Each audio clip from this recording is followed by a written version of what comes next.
today what we're doing, we're making the hair this kind of like sexy Sex in the City, you know, but a little bit more exaggerated, voluminous curls that are cloud-like. To get the look, we use cream.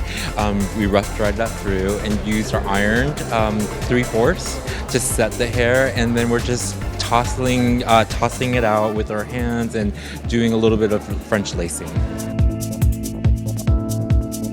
For this one that I'm doing now, we're doing half up braids and boho waves. So I am using the curl iron to twist the hair so that it's a really soft, relaxed wave. And then we'll do 3 braids that we pull to the back of the head. And then for the 2 braids, we're just doing 2 reverse French braids on the hair.